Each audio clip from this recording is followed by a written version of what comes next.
السلام عليكم حبايبي، شلونكم؟ ان شاء الله زينين، ان شاء الله صحة وعافية.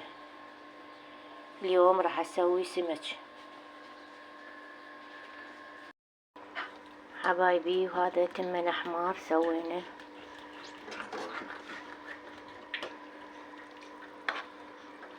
غسلنا التمن ونقعناه شوية وحمسنا شوية بصل ودبينا المعجون ونوب دبينا التمن.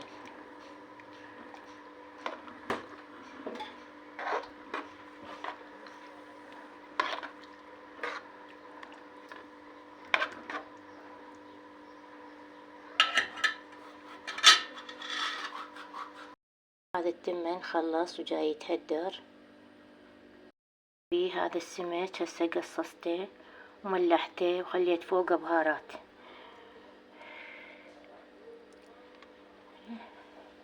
وهاي قصيتها بالنص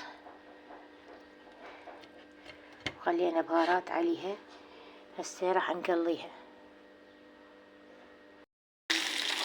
حبايبي. هذا السمك جاي نقليه، وهذا السمك جاي نقليه.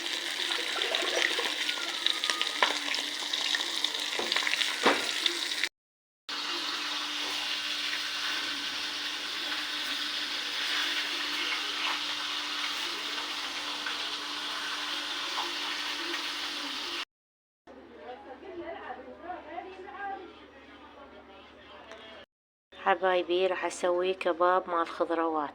عندي بوتيتا، عندي بصل، عندي شجر، طماطة، فلفل اخضر. هاي راح اثرمهم محضرة الطعام. حبايبي هسه ثرمته هنا بالمحضرة الطعام، وهاي البهارات اللي احتاجها.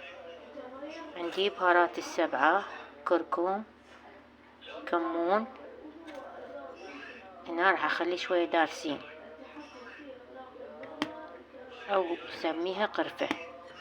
عندي كوب طحين، عندي ملح، راح اخليه رشة من الملح. راح اخبطهم هنا بالطاسة. حبايبي احتاج خاشوقة معجون والبهارات وهذا الطحين، راح اخلطهم سوا. كملنا بنات، شوفوا خبطناها او عجناها كلها سوا. هسه بس نقليها نحمسها. هذا الكباب قاعد نقلي بيه.